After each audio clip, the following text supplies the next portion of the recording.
Bonjour à tous, bienvenue. Bonjour. Bonjour.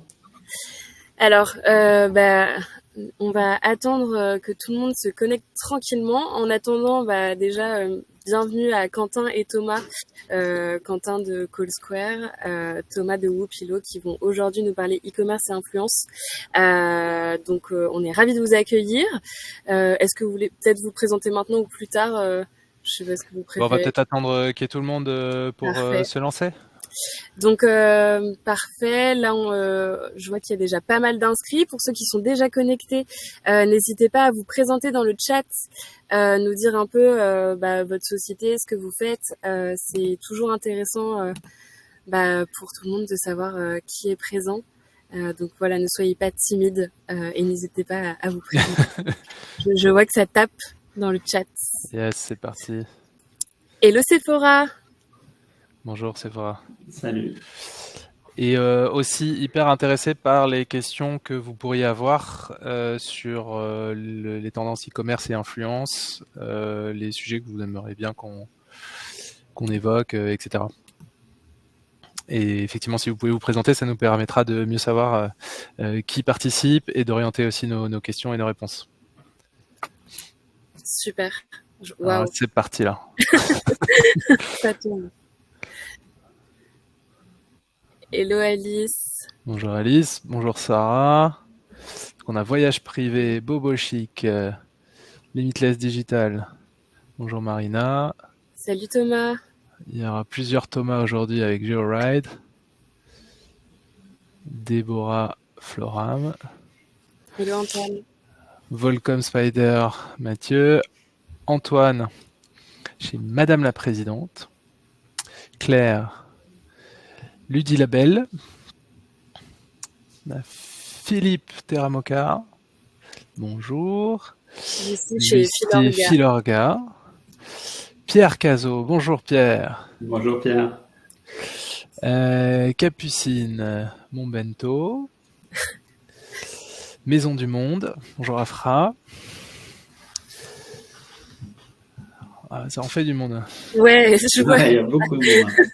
Wow, j'avais cité tout le Ravi, monde, mais là, c'est que le sujet plaît. il y avait 3000 personnes, c'est ça, 3000 participants. Ouais, c'est ça. Bon, bah génial. Quand on retire le no-show potentiel. On a même Cathy de Call Square. Hello, Katie. Bon, bah génial. Pour ceux qui viennent d'arriver, oui, si vous pouvez vous présenter sur le chat, on va pas tarder à commencer, et aussi nous indiquer si vous avez des questions que vous aimeriez bien qu'on évoque sur ces sujets, sur les tendances, les nouvelles techniques, enfin, tout ce qui touche au e-commerce et à l'influence. Comme ça nous permettra d'orienter nos questions et nos réponses aussi. Moi, je vais vous laisser dans 1 minute. Donc, merci encore pour ce webinaire DNC. Pour ceux qui connaissent pas le club, donc club des décideurs dans les e-commerce et le retail. On fait des événements physiques et digitaux. Et du coup, c'est le webinaire de février qui s'annonce super. Donc, j'ai trop hâte de l'écouter. Voilà, comme a dit Quentin, n'hésitez pas à continuer de vous présenter. Moi, je vais vous laisser. Je pense qu'il y a déjà pas mal de participants connectés. Donc, on va commencer. On va perdre trop de temps. Génial. Allez. On va vous laisser Bonjour la parole. Laetitia, Alexine, Margot, tout le monde est là. Et ben on commence. Merci beaucoup Salomé. Thomas, t'es prêt ? Ouais, très prêt. C'est parti. Je vais commencer par me présenter en 15 centièmes de seconde et je te laisserai te présenter toi. Ce qui serait chouette, c'est que les échanges soient aussi interactifs. Donc toutes les questions que vous aurez au fur et à mesure de ce qu'on raconte, n'hésitez pas à les poser dans le chat et on essaiera de les regarder au fur et à mesure. Donc moi je suis Quentin Bordage, je suis le fondateur de Call Square. On édite une solution logicielle qui est spécialisée en influence pour les marques ou les agences de com. On travaille avec beaucoup de DNVB. Et on est partenaire du DNC depuis 2 ans, donc heureux partenaire. Et j'ai la chance aujourd'hui de recevoir Thomas, qui est le fondateur et CEO de Whoopilo. Thomas, je vais te laisser te présenter et nous parler un peu plus en détail de Whoopilo. Ouais, ça marche. Merci beaucoup Quentin. Merci à tout le monde d'être là. C'est chouette de pouvoir échanger sur ces sujets. Whoopilo, alors on est une DNVB, on fait partie des vieilles DNVB puisqu'on a commencé en 2017 avec une campagne de financement participatif sur un produit. C'était un oreiller ergonomique et confortable qui s'appelle Wopilo. Depuis, on a bien grandi. On est une quinzaine de personnes à Paris. On propose tout type de produits pour améliorer les nuits des Français et des Européens. Et voilà, on a vendu plus de 200 000 oreillers en 7 ans bientôt. Wow. Parmi vous, si vous utilisez des Wopilo, n'hésitez pas à le dire dans le chat. Moi, je suis un utilisateur personnellement. Je pars même en vacances avec. Je suis un utilisateur convaincu. Et donc voilà, la spécificité de Wopilo, c'est qu'aujourd'hui, nos produits sont vendus uniquement sur notre site, donc sur wopilo.com et les extensions européennes. Donc aucune distribution autre que sur votre site web. Non, vraiment très très à la marge. Donc voilà, c'est vraiment une de nos spécificités. Donc en gros, si je dois résumer l'activité de Wopilo, c'est de développer des produits innovants et de faire du marketing digital. Donc, c'est un des piliers de notre marketing. C'est l'influence qu'on a commencé dès le début de Wopilo, dès 2018, juste après la campagne de financement participatif. Donc, on a fait un petit peu de campagne depuis un petit peu, on va en parler. Vous êtes combien chez Wopilo aujourd'hui ? Et peut-être votre niveau d'activité, enfin je sais pas si tu veux quel chiffre etc. On est 15 personnes et on fait un peu plus de 5 millions d'euros de chiffre d'affaires. Ok, génial. Et vous êtes basé en France ? À Paris. On est basé à Paris. Notre production est française et au Portugal pour la partie linge de lit. Une des spécificités aussi de Wopilo, c'est qu'on est Bicorp. C'est ce que j'allais dire. On a pas mal d'engagements. C'est un projet qu'on a entamé en 2021, 2020, et la certification elle est arrivée en novembre 2022, donc il y a quasiment 18 mois. Et on en est très fiers, et ça guide aussi une partie de nos décisions. Génial. Et effectivement, vous êtes les seuls sur le secteur ? À ma connaissance, après, il y a peut-être des distributeurs qui peuvent avoir des produits et qui sont Bicorp aussi. Okay. Donc, mais oui, c'est une de nos spécificités aujourd'hui. Et l'idée aujourd'hui, du coup, c'est de parler un peu plus de Wopilo, mais surtout de comment tu disais vous avez été parmi les pionniers à faire de l'influence marketing et au moins parmi les DNVB en France. Donc, c'est de parler de quelle est votre approche de l'influence marketing et ensuite de parler des tactiques. Donc, tu as commencé à en parler un petit peu. Ma question, c'était, bon là, c'est un petit extract de CallSquare sur les 3 derniers mois. Là, il y a 132 influenceurs KOL qui parlent de Wopilo Sleep sur Instagram seulement. Ma première question pour toi, c'était à la base, pourquoi vous faites de l'influence marketing ? À quoi ça vous sert ? Vous avez travaillé quoi avec l'influence marketing ? Alors, on l'a travaillé de plusieurs façons. Aujourd'hui, en tout cas, on l'a travaillé de plusieurs façons. Je pense qu'au tout début, quand on était une jeune marque, ce qu'on venait chercher, c'était du chiffre d'affaires, donc de la vente, de la recommandation, et c'était, ça fonctionnait très bien. Aujourd'hui, évidemment, on s'est développé, on a un peu plus de maturité sur notre marketing, donc on va venir travailler à la fois la notoriété, à la fois le chiffre d'affaires, à la fois la réassurance. Et on va le faire par différents types d'influence chez nous. Okay. Donc, si tu veux, je peux rentrer un petit peu dans le détail. Je vais vous donner les grands piliers de ce qu'on fait. Et ensuite, si tu veux, on les prendra un par un et on regardera. Et avant de rentrer dans le détail, peut-être de ces grands piliers, ça représente quoi l'influence dans ton organisation, peut-être en termes de people, et en termes de budget aussi, tu vois, par rapport aux autres leviers. Vous faites du paid aussi, vous faites d'autres choses. Donc, quel est le poids de l'influence pour toi ? Les KPI, je peux les donner. C'est une personne full-time et une demi-personne, la moitié d'une personne, du temps d'une personne sur le sujet. Alors, ça va dépendre de ce qu'on parle, de ce qu'on met dans l'influence. Si je mets tout, et j'englobe aussi le bouche à oreille parce que je considère que ça peut être de l'influence, ça va être quasiment 50% de nos nouveaux clients. Si tu retires le bouche à oreille, ça va être 25% de de nos nouveaux clients qui nous connaissent via l'influence.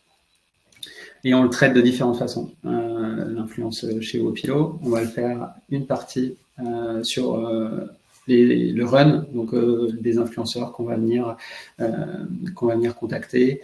C'est au quotidien, quoi, en fait. Au quotidien, fil rouge. Donc ça, on va dire qu'il y a peut-être une trentaine de collaborations. Là, tu me disais que c'était sur combien de temps? Sur les 3 derniers mois. Ouais, tu vois, c'est un peu Alors plus ça que comprend aussi l'organique, hein, parce que si moi je fais un Ok. post en parlant de Wopilo, je sais que j'ai une collaboration commerciale, mais ça doit être une trentaine. Il y en a la moitié qui va probablement venir d'une ce qu'on va appeler une campagne, où on va être sur une thématique et on va pousser une thématique en particulier, et le reste qui va être un petit peu plus opportuniste en fonction des profils. Donc ça, ça nous permet d'être présent, de toucher différentes communautés, et c'est plutôt une visée de ROI sur ces campagnes-là. Et c'est vous qui les contactez ou c'est eux qui vous contactent?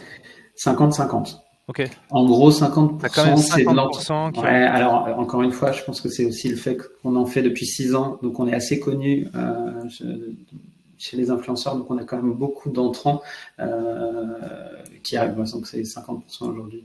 Et ça, vous avez mis sur votre site un espace ambassadeur, non? Je crois que ça y est dans le footer du site. Ouais. Je suis même pas certain. Ça y est. Mais ouais, mais en fait, je crois que c'est beaucoup par DM Insta.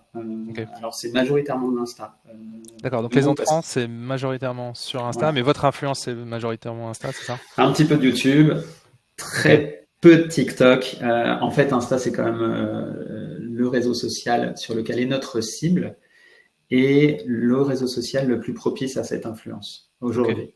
On aime bien YouTube pour différentes raisons aussi, et ça fonctionne bien, mais tu ne travailles pas nécessairement de la même façon. Ça va être des contenus qui vont être plus spécifiques, plus longs, plus thématisés aussi. Nous, on va venir chercher des thématiques qui sont liées à notre problématique du sommeil. Ouais. Vous avez fait des trucs géniaux là, avec de la ASMR. Alors, on a fait beaucoup d'ASMR il y a quelques années. On continue en fil rouge à faire des choses sur l'ASMR, et ça a été c'était super. C'était vraiment, même avant qu'Apple commence à parler de l'ASMR, c'était une tendance qui marchait très très bien. Donc on a travaillé avec les premiers ASMRistes sur YouTube. Ensuite, on fait aussi beaucoup de contenus qui sont liés au sommeil ou aux douleurs avec des spécialistes, notamment des pros de la santé. Et après, il y a aussi du vlog sur des communautés qui sont hyper engagées, qui sont intéressées par les routines sommeil ou comment améliorer son sommeil. Et évidemment, la literie, l'oreiller et tout ce que tu peux mettre sur ton lit, ça vient favoriser le bon sommeil. Donc voilà, il y a tout. D'accord, donc ça c'est la partie run. Tu disais 50%. C'est vrai qu'on voit ça souvent chez les marques qui en ont fait depuis un certain temps ou qui commencent à avoir un certain volume de créateurs. C'est qu'il y a un effet boule de neige positif où tu commences à avoir beaucoup de demandes entrantes aussi, alors qu'il faut trier parce que tu peux pas tout accepter et toutes non, et on fait attention. Sont pas qualitatives, mais ça c'est quand même aussi un truc qui a un effet accélérateur, j'imagine, pour vous. C'est assez pratique parce que c'est souvent les communautés qui se parlent entre elles et les influenceurs aussi qui peuvent suivre d'autres influenceurs. Donc ça marche bien. Après, il faut faire attention à pas rester nécessairement tout le temps sur les mêmes types de communautés ou à l'intérieur d'une même communauté qui suit un peu les mêmes influenceurs. Donc on essaye d'être vigilant là-dessus et d'avoir aussi, vu qu'on n'en fait pas des centaines chaque mois, d'être assez sélectif sur la qualité du compte, la qualité du call évidemment, la façon dont il s'exprime, la façon dont il met en avant les autres partenaires. Donc là-dessus, il y a une vraie vigilance et maintenant il y a une habitude sur quels sont les profils avec lesquels on travaille. Tu vas me dire, tu m'en parleras un peu plus en détail. Avant ça, peut-être finir de parler des différents piliers, parce que tu disais que ton principal c'était le run. Donc là, tu nous as donné quelques exemples. Et donc c'est quand tu dis principalement Insta, c'est quoi? C'est 80%, un truc comme ça? Insta 80% et 15% sur YouTube, 5% sur TikTok. Ok. Aujourd'hui. Et pas de Twitch Si, alors Twitch, on en fait de façon un peu opportuniste. L'année dernière, on avait monté une campagne Twitch avec des joueurs sur Valorant. Ouais. C'est un jeu, je sais pas si vous connaissez sur le chat, mais c'est un jeu où on tue les autres, quoi. Mais faut donc pas. Mais c'est très tendance et surtout c'est un jeu qui est très fatigant. Donc quand tu joues, tu es hyper concentré, c'est très fatigant, ça prend beaucoup d'énergie. Et en gros, on sponsorisait les pauses des joueurs de Valorant. Pendant que le call allait faire 10 minutes de pause, il y avait un écran Wopilo qui tournait où on disait que c'était nous qui sponsorisions la pause du call pour qu'il se repose un petit peu avant de reprendre sa partie. Et donc, on avait fait une opération un petit peu spéciale là-dessus. Les communautés sur Twitch sont hyper engagées. Voilà, les streamers sont hyper suivis. Donc c'était cool. C'était une première approche qui était vraiment top sur un aspect campagne. Et après, on voit souvent des streamers qui nous citent dans leur live. Et derrière, il y a des utilisations. Voilà, ils sont cités par les clients. Donc j'expliquerai comment tu traques les ROI. Comment on traque ça. Et derrière, ça nous permet nous de les contacter et de leur dire, voilà, est-ce que vous voulez tester d'autres produits de la gamme? Est-ce que ça vous dit qu'on mette en place un partenariat? Et on sent que il y a une très grosse fidélité. C'est très naturel. T'as beaucoup d'organique. Pas mal d'organique. Sur lesquels, de citations de la marque sur laquelle tu rebondis pour signer des partenariats. Donc c'est bien parce que ça te coûte pas grand-chose, quoi. À la base. Oui, alors et surtout sur cette partie-là, il y a quand même une grosse partie de gifting. Évidemment, plus les calls ont des communautés importantes, leur taux d'engagement et toutes les métriques, les KPI qu'on peut suivre. Évidemment, pour certains, on met du budget, mais aujourd'hui, dans la grosse majorité, ça reste des partenariats de gifting. Et dans ton marketing mix, c'est quoi la part de l'influence? Alors, je sais pas si tu as inclus le prix du produit. Je sais que tu es très analytique, donc tu dois le faire. Tu m'as demandé des trucs très compliqués. Non, mais dans les grands ensembles, quoi, l'influence marketing, ça représente quoi de ton marketing mix? Après, c'est plutôt le temps qu'on y passe aussi, parce qu'il y a des ressources qui passent du temps dessus. Ouais, c'est beaucoup moins que ce qu'on peut dépenser sur Google ou sur Meta aujourd'hui, mais on y passe pas mal de temps. Ouais, c'est ce que je te disais, les trois gros piliers d'un flux, c'est 25% de notre CA et ça doit être peut-être, c'est 15% peut-être de notre budget marketing. Ok. Donc on a c'est quelque chose de performant chez nous. Ouais. Il y a des notions, on va en revenir, mais il y a des notions aussi de scalabilité qui sont pas les mêmes que tu scales un budget, mais on retrouve un peu les mêmes sujets aussi de notre côté sur le SIA ou sur le social ads. Donc on a toujours ces sujets. Sinon on ira à l'infini. Hein. N'hésitez pas à poser des questions au fur et à mesure. Donc, juste pour finir, les 3 piliers, tu disais, il y a le run, ensuite… Alors, il y a le run, on en a parlé. Ensuite, il y a une stratégie qu'on a déployée il y a un petit peu plus de 2 ans aujourd'hui, d'Egérie.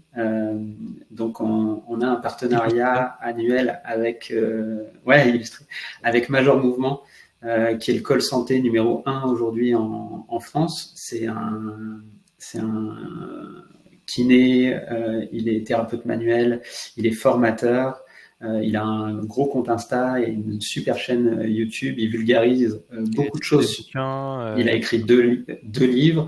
Il vulgarise énormément tous les contenus de santé. Il ne se limite pas nécessairement à la partie kiné, puisqu'il fait intervenir des médecins. Il donne beaucoup de visibilité aux autres professionnels de santé sur ses différents réseaux sociaux. C'est un des pionniers sur le sujet. Et donc, on est trop content de travailler avec lui. Et aujourd'hui, c'est une stratégie très importante chez nous en influence. Et on fait beaucoup de choses. On fait beaucoup de choses avec lui. Je peux te donner quelques exemples. On a fait 2 web-séries avec lui. Donc c'est plusieurs épisodes sur sa chaîne YouTube. Une il y a 2 ans, c'était Sous la couette. Je crois on a fait des choses sur la bonne position pour bien dormir, le sommeil chez les femmes enceintes. On a fait une super interview. C'est un contenu de plus de 1 heure, je crois, ou 1 heure et demie, avec un médecin spécialiste dans les troubles du sommeil, avec un taux de visionnage de dingue, avec. Toi aussi, tu t'es prêté au jeu. T'as fait Alors moi, je me suis prêté au jeu. C'est l'une des vidéos qui a le moins bien marché, comme par hasard. Je vous invite à aller la regarder. Ouais, où je fais vraiment une nuit blanche et on regarde les effets. Après, c'est vraiment côté fun, etc. Et c'était Tu vraiment. fais des pompes, tout ça. Ouais. Pour regarder s'il y avait un impact. Mais voilà, on a fait ces contenus-là qui étaient très bien. L'année dernière, on a fait une autre web série qui s'appelle Croire en ses rêves, où on vient interviewer d'autres personnes. C'est un magicien, Catherine Testa, sur une personne qui a vécu le Bataclan et qui est désormais handicapée. Beaucoup plus inspirationnel, mais on reste toujours dans la thématique du sommeil, comme du développement personnel. Et ensuite, on vient inclure des moments sur le sommeil pour échanger sur vos kilos. L'idée, c'est vraiment de travailler la notoriété. Il y a quelque chose qui est important, c'est que Greg, il est professionnel de santé, il a des contraintes qui sont liées à l'ordre des kinés, il n'a pas le droit de faire des mises en avant trop directes, à l'exception de certains formats, notamment les pré-rolls YouTube, où il a le droit. Sur notre site, c'est pas le cas. En social ads, il faut faire attention. Donc voilà, il y a des choses qu'on a le droit de faire et d'autres qu'on n'a pas le droit de faire.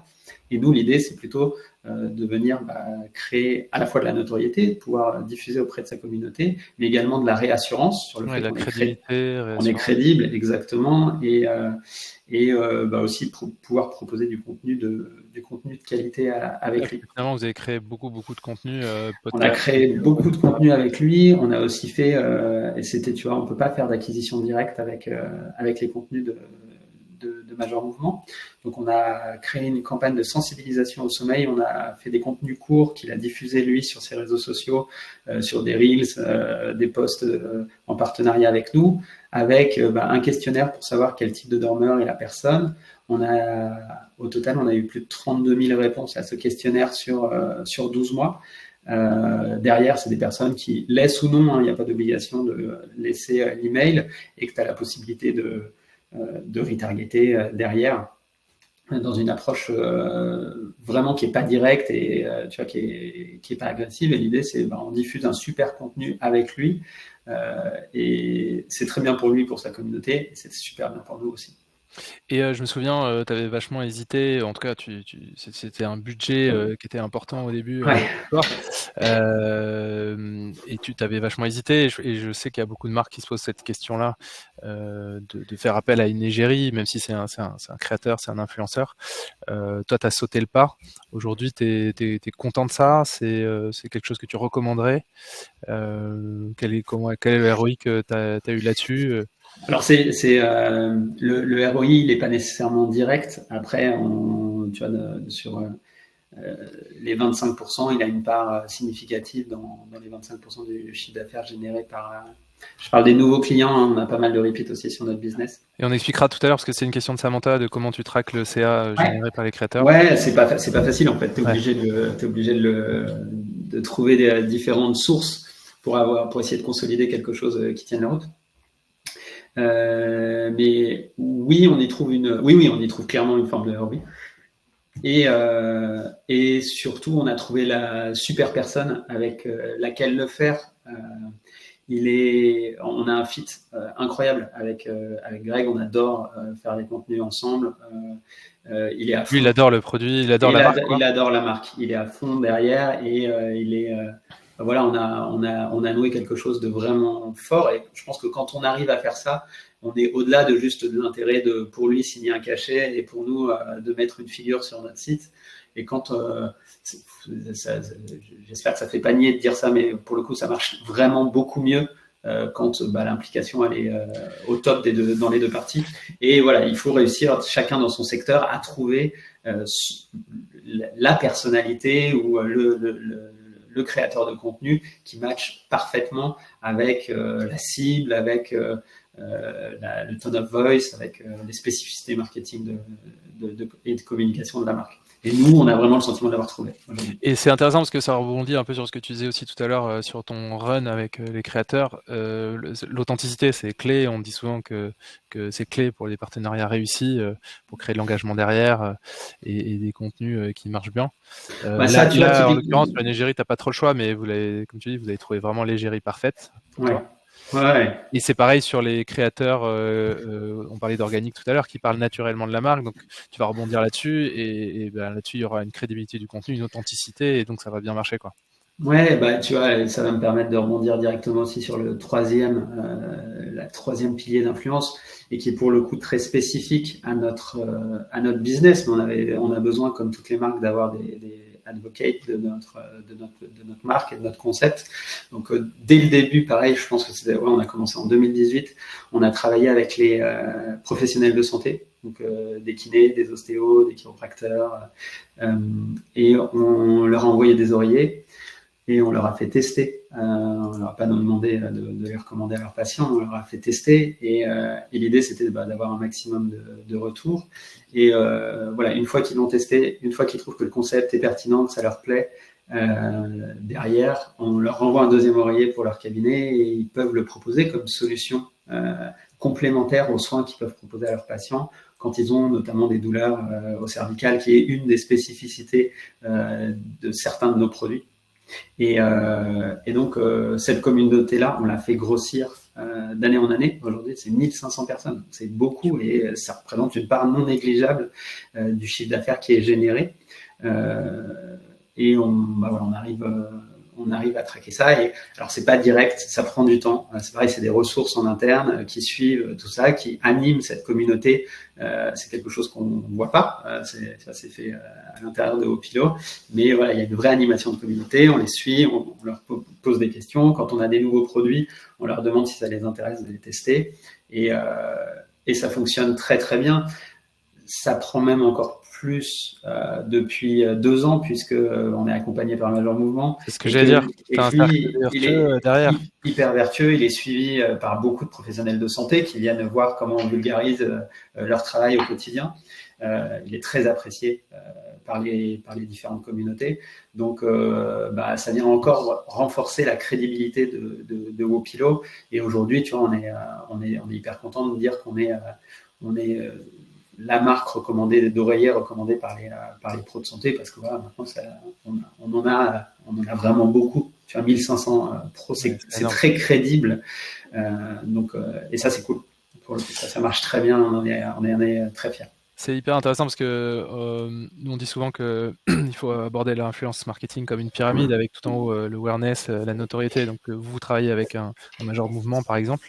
Ensuite au milieu tu as la crédibilité, tu as l'authenticité que tu vas aller chercher avec soit des macro-influenceurs et d'une certaine manière avec Major Mouvement, parce que c'est aussi un expert. Et puis après derrière tu vas chercher de l'activation, notamment avec ce réseau de spécialistes, de pros, mais aussi avec tous tes micro, macro influenceurs que tu vas activer. Et je crois que tu vas même encore plus loin, parce qu'après tu vas aussi travailler sur le bouche à oreille, c'est ça? Ouais, alors ça c'est un autre pilier, et là je le dis plus parce que c'est pas, je vais pas dire une secret sauce, mais en tout cas clairement c'est un pilier, je pense, de ce qui fait Wopilo aujourd'hui. C'est la qualité de l'expérience qu'on vient proposer. Et ça, on a toujours investi beaucoup de temps, beaucoup aussi d'argent. On dit rarement, même quasiment jamais non à un client, parce qu'on veut vraiment qu'il soit satisfait. Et on le voit, c'est le bouche à oreille, c'est très très important chez nous. Aujourd'hui, en déclaratif, c'est 20% du chiffre d'affaires déclaré par nos nouveaux clients, donc les nouvelles adresses email en base. Donc c'est clé pour nous. Et ça, pour le coup, c'est un investissement qui se fait dès le début de la boîte. Et plus le temps passe, plus on travaille son e-réputation, plus on chouchoute ses clients, plus on fait des efforts, plus derrière, ça se voit sur le site de la marque, ça se voit sur les réseaux sociaux, ça se voit sur les sites d'évaluation. Et c'est un cercle vertueux, quoi. Un cercle hyper vertueux, et c'est un invest, c'est une forme d'influence. C'est une obsession aussi, hein, parce que toi, ouais, chez nous, ça a toujours obsédé par ça. Il n'y a rien, par exemple, de plus désagréable que quand tu envoies un email à une marque qui t'envoie une réponse générique. Alors après, je pense que pour le coup, là, les personnes qui sont avec nous pendant ce webinaire, ils ont l'habitude. C'est les DNVB, on est vraiment des spécialistes en règle générale sur le sujet, et on fait attention à ces sujets-là. On essaye de personnaliser le plus possible, d'être d'avoir une forme de service, d'être très serviable au bon sens du terme. Et quand on fait, quand ça fonctionne vraiment bien, en fait, c'est hyper vertueux. Je pense que y a une très forte crédibilité aussi, et les gens se disent, en fait, si je commande dans cette marque-là, chez cette marque-là, et Simon en a parlé, c'est que ça va bien se passer. Et au-delà même d'une expérience avec le produit qui se passerait pas bien, ça arrive, tu vois, un oreiller qui plaît pas. Derrière, il y a les gens nous disent, expérience client incroyable, je vais évidemment vous recommander. Et ça, c'est super pour une marque. Je pense aussi que c'est, tu vois, quand tu bosses au quotidien et que tu as ce genre de choses, tu es trop content de faire ça aussi. Oui. Donc voilà, ça fait, fierté, et un de tes gros actifs, c'est cette marque aussi. Bien sûr. Ouais. Et aujourd'hui, on continue, et on continuera d'investir là-dessus, parce qu'on sait que c'est capital pour durer. Et du coup, ça m'amène à la question du tracking sur l'influence. C'était aussi une des questions dans le chat. C'est quoi tes KPIs? Quels sont les KPIs que tu suis aujourd'hui? Et ensuite, comment tu vas les alimenter? Comment tu vas traquer tout ça? Alors là, c'est un peu technique, mais on fait à mon avis un petit peu comme les autres. Code promo, on en fait. Pas tout le temps, mais on en fait. C'est pas la meilleure façon, parce qu'en fait, ça peut fuiter. On a tous ces sujets-là. On arrive à voir quand ça fuite aujourd'hui. En fait, c'est pas très compliqué. C'est un petit tips pour ceux qui ont ce sujet-là. Vous allez sur Edge, le navigateur là, de Microsoft, et maintenant il y a une intégration directe qui détecte les codes promo sur les sites. Vous avez un code promo qui est actif. Allez, au bout de 24 ou 48 heures, en général, il remonte sur Edge et il est disponible pour tout le monde. Donc, on arrive à voir s'il y a des codes promo qui fuitent de cette façon-là. Il doit screener les algos Insta pour les trouver. Je sais pas comment ça fonctionne, mais en tout cas, à chaque fois, c'est assez accurate. On en fait. Les liens traqués, notamment sur YouTube ou sur les stories. Et après, un truc que je valorise énormément, qui est hyper important pour Wopilo, c'est un questionnaire post-achat. Donc, une fois que tu as validé ta commande, nous, on le limite uniquement aux nouveaux clients. Donc, les emails qu'on n'a pas en base. Si vous êtes sur Shopify, utilisez une app qui s'appelle Fairing. C'est vraiment hyper bien pour ça. Et la question, c'est comment avez-vous connu Wopilo? Tu as tout type de réponses. Tu peux faire des sous-réponses derrière.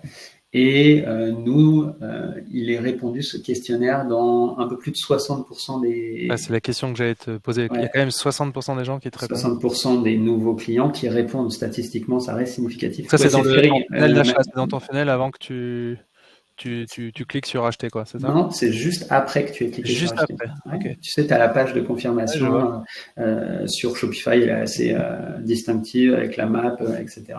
Oui, c'est Fairing, et donc on set up ça et on suit tous les jours pour voir quelles sont les sources d'attribution. Donc, tu as ton search, tu as ton data, tu as tous les canaux, les différents canaux, et il y a l'influence, on a Major Mouvement, on a le bouche à oreille, les proches, et donc on a segmenté, nous, parmi les différents canaux qu'on peut avoir, et c'est une mine d'informations parce que, alors il y a aussi les pros de la santé, avec leurs patients qui viennent dire c'est tel kiné, tel ostéo qui m'a recommandé. On se rend compte que parfois il y a des kinés ou des ostéos qui ne font pas partie de notre programme mais qui nous recommandent quand même parce que soit ils ont acheté des produits, soit ils connaissent la marque, et ils ont confiance dans ce qu'on fait. Et nous, ça nous permet ensuite de recontacter directement ces personnes-là en disant, on a vu que vous avez été contacté. Donc, ça te permet vraiment de voir de voir d'où vient ton attribution. Ça, c'est vraiment de la data qualitative. Oui, c'est ça, parce que c'est quali, donc c'est des gens qui ont écrit. C'est quali. Alors après non, tu as la data brute. Alors, tu as la data brute, one shot, avec les grandes sections. Et ensuite, si tu veux rentrer dans le détail pour chaque catégorie, là, il faut faire un peu de quali. Les gens peuvent répondre quand même sur des catégories. C'est du tu réponds sur la grande catégorie, il y a une deuxième question qui ouvre derrière. C'est hyper bien fait. Il y a une question dans le chat sur les codes promo. Dans quelle mesure ça fonctionne aujourd'hui? Alors, c'est une bonne question et j'ai un peu du mal à répondre à cette question. Non, mais nous, la raison pour laquelle on l'utilise dans l'influence, c'est pas pour augmenter le taux de conversion, c'est pour pouvoir suivre les performances. Parce que tout le canal influence en général. Exactement. Cela étant dit, je pense que je m'y suis pas penché à fond, mais j'ai vu qu'il y avait des nouvelles solutions pour éviter un peu les codes promo. Shopify, ils viennent de sortir des espèces de credit store là pendant la dernière édition de release qu'ils ont fait. Je pense qu'on va arriver à avoir des solutions. J'imagine que Meta, ils sont au courant de ce problème-là et qu'on va arriver dans une vraie personnalisation du discount. C'est un vrai sujet, c'est hyper compliqué. Nous, en tant que DNVB, on n'aime pas trop l'utiliser, mais voilà, quand il y a des fins de tracking, de suivi, on le fait. À noter par contre qu'on n'a pas mis en place d'affiliation donc il n'y a pas de rémunération qui sont liées à la performance. Donc c'est toujours du upfront. Donc ça, on l'a pas fait. C'est quelque chose qu'on pourrait envisager. Ok. Et tu remontes tout ça dans quoi comme outil? Alors tu utilises quoi pour la recherche? Quoi comme outil? Pourquoi le choix de CallSquare? Alors il n'a pas dit qu'il utilisait CallSquare encore, mais tu utilises CallSquare effectivement. Ouais, j'utilise CallSquare. Est-ce que c'est à moi de faire de la pub? Oui, ça pourrait. Ouais. Je sais pas. Non. C'est une super plateforme hyper robuste en termes de data. Et surtout, mais CallSquare, nous on connaît depuis toujours, avant que ça s'appelle CallSquare même. Aussi, ça permet d'automatiser beaucoup de choses. Enfin, on va gagner beaucoup de temps dans la création des campagnes, dans évidemment le relevé d'informations sur les calls. Et en fait, dès qu'on vient prendre certains réflexes, c'est beaucoup plus facile de sélectionner un profil. Un profil, il peut être vraiment sélectionné en quelques minutes avec les infos qu'on peut avoir sur CallSquare et en passant 1 ou 2 minutes sur le compte du call. Donc, Quentin, tu le vendras beaucoup mieux que moi. C'est ta boîte. Après, tu peux aussi les contacter, les activer. C'est hyper pratique. Et je pense que pour le scaling, c'est génial. Quand tu commences à avoir des dizaines, des centaines de créateurs. On a aussi une intégration avec Shopify. Alors, je ne sais pas si vous l'utilisez, du coup, Thomas. C'est pas moi qui l'utilise au quotidien. Et je l'ai regardé tout à l'heure et j'ai dit qu'il fallait absolument qu'on le fasse. Voilà. Mais c'est vrai que par exemple, tu peux utiliser les patterns qui sont dans Shopify pour créer des promo codes et les créer automatiquement pour tous les créateurs et leur envoyer automatiquement avec le client mail. Donc, ça fait aussi gagner du temps parce qu'après, ça remonte directement dans tes outils de reporting. Non, c'est hyper intéressant. Tu me parlais la dernière fois de GA4 et du tracking parce que tu arrives à faire des trucs qui sont beaucoup plus précis maintenant, plus personnalisés sur l'attribution de tes leviers. L'attribution, pour moi, c'est 2 choses. Alors, moi, j'ai une vision particulière de l'attribution. C'est en particulier moi qui m'en occupe aujourd'hui encore chez Wopilo, et j'aime beaucoup croiser différentes sources de data. La data quali dont je parlais sur Fairing qui est hyper importante, et le quanti. Donc sur GA4, on a fait un gros travail pour avoir la data la plus qualitative possible. Donc on utilise Elevar, qui est une solution de tracking dédiée à Shopify, où on est en implémentation server-side. Désolé, c'est un peu technique et pour ceux qui n'ont pas Shopify, ça vous intéresse peut-être pas du tout. Mais par contre, ça permet d'avoir une data hyper quali et de pouvoir segmenter par différents canaux. Et pour ça, GA4, il est top parce que ça te permet aussi de revenir sur ton historique. Et donc on a un GA4 qui nous traite les canaux paid, les canaux d'influence, tout ce qui va être direct, toutes les différentes campagnes, toute la partie emailing aussi qui est très importante chez nous, puisque voilà, on utilise Klaviyo, comme ça vous avez tout notre stack technique, mais où on a des dizaines et des dizaines de flows différents en fonction des produits qui ont été achetés, de la fréquence, etc. On a fait beaucoup de travail de segmentation sur la partie CRM aujourd'hui qui est quand même très importante chez nous. Donc on croise un petit peu toutes ces datas-là une fois le matin et une fois par semaine pour vérifier, pour avoir un petit peu les différentes tendances. Et après, on prend aussi évidemment les data platforms. Hein. On suit les data platforms de Google Ads, de Meta qu'on peut avoir derrière.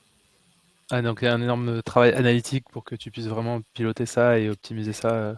Bien sûr, là, c'est aussi, ça fait vraiment partie aujourd'hui de notre savoir-faire et des choses qu'on arrive à bien maîtriser aujourd'hui, c'est de savoir d'où vient notre trafic et est-ce que c'est rentable d'investir sur tel ou tel canal en fonction des périodes, en fonction des offres. C'est toujours évidemment circonstancié, c'est pas ce que je dis aujourd'hui n'est pas valable demain, donc ça dépend évidemment de la façon dont ça évolue. Ouais, puis vous, votre mix produit en plus évolue, parce que vous avez commencé juste par des oreillers, après vous êtes voilà, et ça rejoindra aussi la question de Mathieu.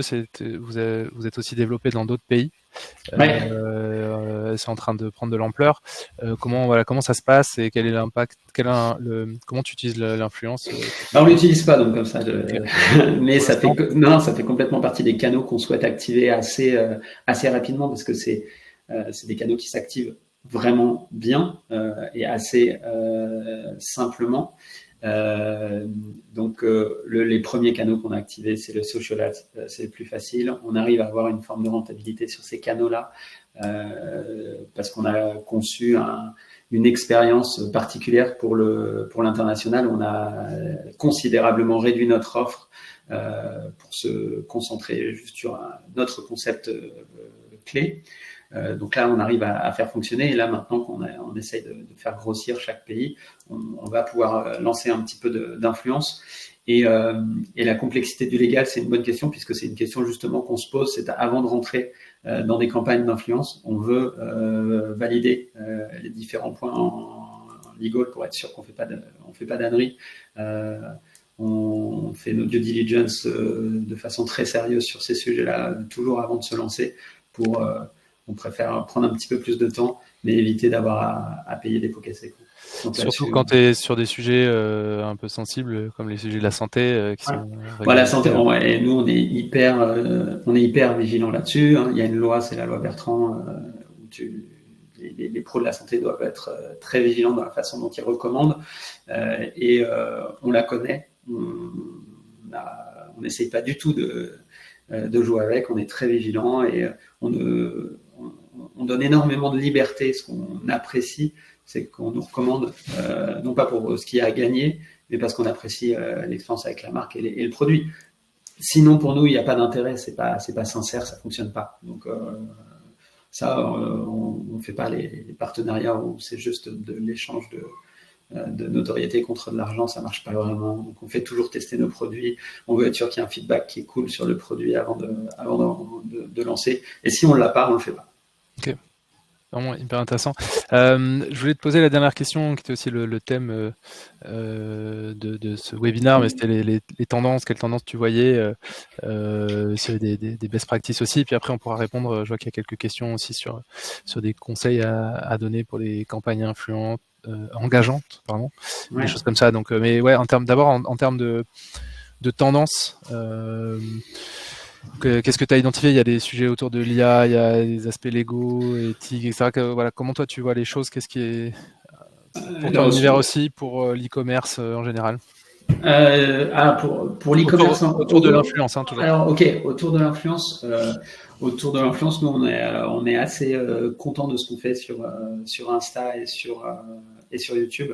Sur YouTube, moi j'aime vraiment la plateforme. Je trouve que les mises en avant elles sont hyper qualitatives. Et si on parle de CPM par exemple, le CPM YouTube de personnes qui vont être exposées pendant 1 minute, 1 minute 30 à ton produit avec un créateur de contenu qui a fait l'effort d'en parler, de le mettre en avant, de réfléchir et tout. Je trouve que vraiment c'est super. Et quand tu arrives à lier à une thématique en particulier, le sommeil, les douleurs, n'importe quoi, enfin, ou le bien-être, ou tout ce qui touche à l'univers de marque chez nous, c'est top, tu vois, ça marche hyper bien. Tu vois, entre ça et, je suis hyper caricatural, mais une mise en avant d'une personne de la télé-réalité sur Insta, même si je sais que c'est un peu la vieille influence, etc. Ça n'a rien à voir en termes de coût par mille, tu vois. Puis les formats YouTube ont aussi pas mal évolué avec les shorts. Moi, je trouve ça vraiment, vraiment top. Quelque chose qu'on regarde et on le fait parce qu'on nous demande pas mal, les influx nous contactent souvent, c'est TikTok. Le réseau, il est énorme. Moi. Vraiment, clairement, chez Opilon, on n'est pas des précurseurs là-dessus. On n'est pas des aventuriers, tu vois, mais voilà, on nous contacte, on sent que il devient de plus en plus mature, ce réseau. Alors, clairement, il y a encore beaucoup de marques qui n'y sont pas. Hein, ouais. Et là, ça fait vraiment partie des choses qui nous plaît et on a envie d'en faire partie. Donc, ça va faire partie des axes sur lesquels on va. Et un Snap, par exemple? Snap, alors je me souviens qu'on a fait du social ads, tu vois, il y a quelques années qui n'avait pas marché. Donc en fait, tu restes un peu sur des a priori, mais c'est pareil. On est moins contacté, je pense, par l'école Snap. Ouais. Et en termes de cible, c'est peut-être moins. C'est peut-être un petit peu moins. Clairement, notre cible sur Insta, elle est là et c'est la raison pour laquelle on met aujourd'hui 80% de nos efforts. Mais tu sens quand même qu'il y a une porosité entre Insta et TikTok de plus en plus. Donc, tu vois, quand je pose la question au bureau, le temps qui est passé sur Insta versus TikTok, et tu vois, il y a du 80-20, mais il y a aussi du relais, il y a du 60-40, tu vois, Nous, on le voit sur les budgets, sur les investissements, donc il y a vraiment, c'est massif sur TikTok depuis l'année dernière. Et là, du coup, il y a quand même, je te posais la question sur Snap parce que on a annoncé, nous, l'intégration de Snap dans Call Square et c'est vrai que c'est habile, exactement. Mais c'est en train de s'ouvrir et surtout, c'est l'accès aux data qui manquait depuis très longtemps. Ah oui, ils ont ouvert ils ont créé une API, effectivement, qui permet d'accéder au Snapstar et ça ouvre un champ des possibles, en fait. Il va y avoir beaucoup de test and learn, mais ça ouvre un champ des possibles. Il y a beaucoup de marques qui en font déjà, mais ça va permettre vraiment d'accélérer et peut-être d'aller challenger Insta et TikTok qui sont vraiment très en avance sur ces sujets. Et du coup, on parlait d'IA ensemble aussi la dernière fois. Comment tu vois l'IA, toi, dans ton activité et dans l'influence en particulier? Ok, dans l'activité, ça fait 6 mois, un peu plus de 6 mois qu'on utilise ChatGPT quasi au quotidien. On s'est mis comme objectif que tout le monde l'utilise au minimum 1 heure par semaine et on partage des best cases sur la façon dont on l'a utilisé. Et pour beaucoup de personnes dans l'équipe, c'est un réflexe maintenant. Sur la partie influx, c'est génial pour générer des briefs, générer des idées. Là, je voyais la question des best practices sur les campagnes influence engageantes. En vrai, ChatGPT, c'est une vraiment bonne practice pour créer des campagnes engageantes parce qu'il a des idées qui sont top et il suffit de lui dire soit plus drôle, soit plus créatif, soit plus tout ce que tu veux. Et il arrive à sortir des briefs qui vont être en lien avec la marque, qui vont être en lien avec la thématique qu'on a envie de mettre en avant. Et pour ça, c'est vraiment génial. C'est 20 € ou 25 € par mois. On l'utilise vraiment beaucoup sur cette partie-là. Pareil pour les concepts. Tu vois, quand tu dois faire des concepts de contenu sur YouTube ou donner des directions ou apporter des idées ou ChatGPT, c'est franchement génial pour ça. Donc nous, on l'utilise vraiment de plus en plus. On est hyper convaincus que ça va arriver dans tous les outils, que ça va faciliter beaucoup de choses. Shopify l'utilise de plus en plus aussi dans sa solution et ça aide vraiment bien. Donc ouais, l'intelligence artificielle vraiment le plus possible parce que c'est Ce que j'ai bien aimé, c'est que tu l'as vraiment structuré dans ta boîte, quoi. Du coup, avec. Ouais, on fait des one, tu vois, on a des one-to-one avec les managers et chaque hebdo. Et dans le questionnaire que tu dois remplir avant de faire un point avec ton manager, il y en a une, c'est comment tu as passé ton heure avec l'IA cette semaine, qu'est-ce que tu as fait. Et tu vois, ça permet à la fois un petit peu de forcer, et en fait, toutes les personnes chez Opilo ont très vite vu que c'était un outil trop bien, tu vois, pour absolument tout. On arrive à avoir des utilisations. Et là, on commence à rentrer dans la partie data, où on vient apporter un petit peu de data et d'essayer de le faire travailler dessus pour faciliter un petit peu les analyses.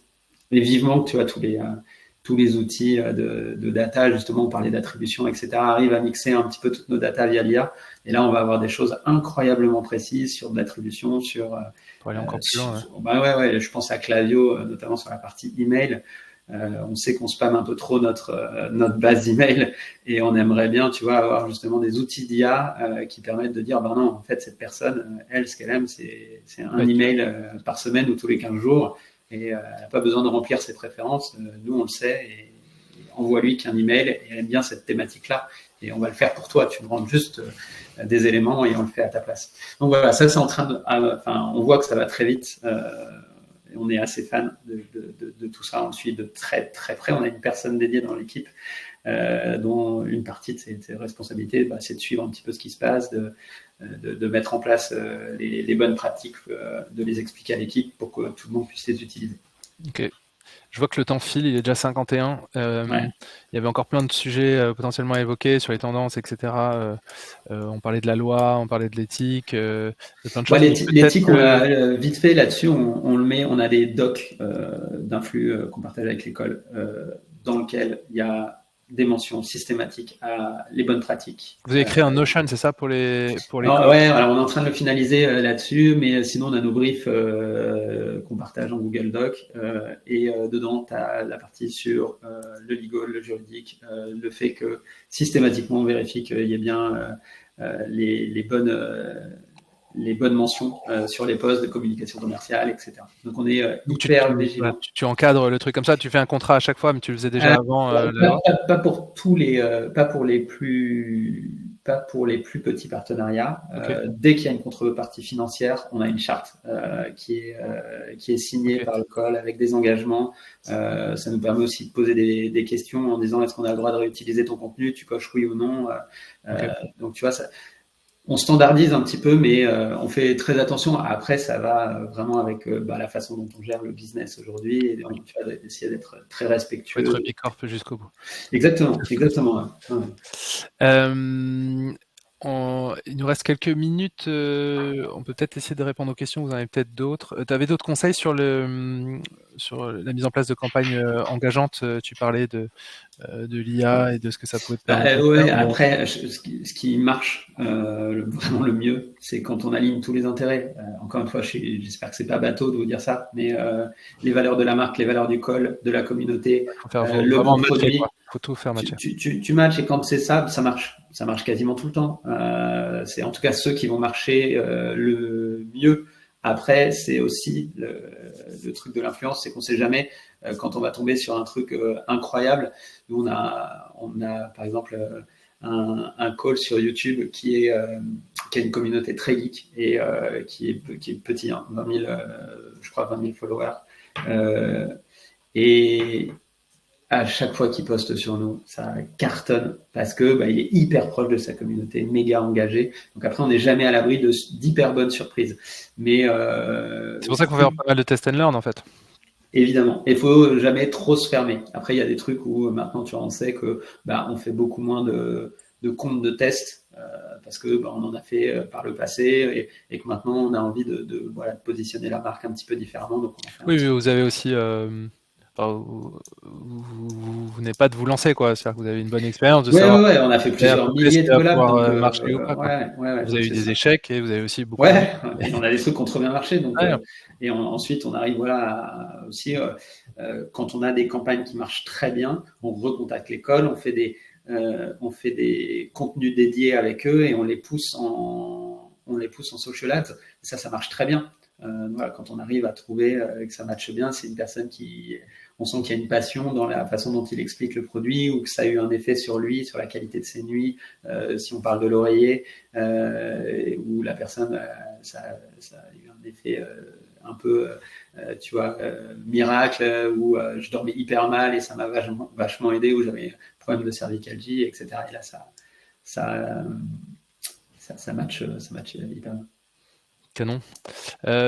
N'hésitez pas à poser vos questions. Il nous reste 5 minutes, il me semble, puisqu'on avait 1 heure. Je vois qu'il y avait une question d'Alexine sur les données que tu regardes, autres que qualitatives, pour sélectionner les ambassadeurs. Donc ça touche à ce que tu disais sur l'affinité, etc. C'est aussi pour ça que c'est utile d'utiliser un outil comme CoSquare, par exemple, parce que tu vas faire une recherche affinitaire sur des mots-clés, sur ton audience, sur un certain nombre de critères, et tu auras toutes les données sur des fiches profil. Avec CoSquare aussi, extension Chrome qui te permet de faire ça. Et du coup, toi, qu'est-ce que tu regardes comme données parmi toutes ces données? Parce qu'il y en a beaucoup, finalement, c'est un peu comme un... Alors, on va vite regarder comment est répartie quelle est la zone géographique de répartition des followers pour voir si en fait c'est donc l'audience. Exactement, l'audience vite, le taux d'engagement évidemment, la taille de commu. En vrai, c'est pas nécessairement ce qu'on va regarder parce qu'on est capable de travailler avec je vais pas dire tout type parce qu'on travaille pas avec les macro en millions, c'est des budgets qui sont hyper élevés, mais par contre sur du micro on a souvent des très bons résultats et des très bons ROI. Après voilà, quand on travaille un petit peu plus sur du macro, il y a plus de temps passé, c'est pas nécessairement aussi bien en ROI, mais par contre on sait qu'on touche beaucoup plus de monde et qu'on a une partie de notoriété aussi qui vient jouer. Voilà, j'ai fait un partenariat avec tel créateur de contenu, donc ça me positionne en tant que marque qui a déjà un petit peu de bouteille. Donc on va principalement regarder ça. Okay. Et évidemment après toujours passer sur le compte, regarder les mises en avant, hyper important. Donc les données la plus qualitative, tu regardes ce qu'ils ont mis. Tu regardes s'ils sont certifiés à RPP par exemple aujourd'hui? Non, je crois pas que c'est un critère aujourd'hui. Ok, pour toi. Ouais, enfin. C'est pas un critère pour nous parce que en fait c'est nous à chaque partenariat qui disons de toute façon si on fait quelque chose ensemble il faut que ce soit fait dans ce cadre-là. Oui. Donc en fait tu limites quand même ton risque potentiellement avec un influenceur qui est certifié. Oui. Après, alors, tu nous connais, on prend pas de risque. Donc, encore une fois, il y a pas de bon ou de mauvais call, mais je crois pas. Ou alors on l'a fait peut-être une ou deux fois, mais on n'a pas fait de mise en avant avec des influenceurs de la télé-réalité. On a toujours été hyper sélectif, donc on fait attention. Tu vois, ça va avec les valeurs de Bicorp, etc. Donc la loi, elle nous a pas trop impacté. J'allais dire, les questions fusent. Est-ce que la loi, elle vous a impacté? Vous faisiez déjà des contrats avant? Peut-être pas surtout, il faut les faire surtout s'il y a une contrepartie, qu'elle soit financière ou pas. Alors on explique la déclaration, que tu dois faire une déclaration de tel on explique, on met les liens vers la doc de la RPP. Tu les encadres vachement, ok. Et on se tient à disposition sur ces sujets-là spécifiquement pour dire voilà, si tu connais pas parfaitement la législation, n'hésite pas à nous contacter là-dessus. Donc on met toutes les informations en avant dans les briefs et voilà, dès que tu es bien structuré, que tu as ça prend pas beaucoup plus de temps. Et on sait aussi que encore une fois, plus tu es transparent, plus c'est honnête, plus ça fonctionne. Ça fonctionne. Tout ce qui est détourné, etc., sur le long terme, ça marche pas. Donc la loi, elle n'a pas eu d'impact Pas majeur, en tout cas, sur nous. On a peut-être retravaillé un petit peu, tu vois, on a peut-être retravaillé un petit peu les briefs et on les a éclaircis. On a mis en avant les différents points, notamment sur la déclaration des...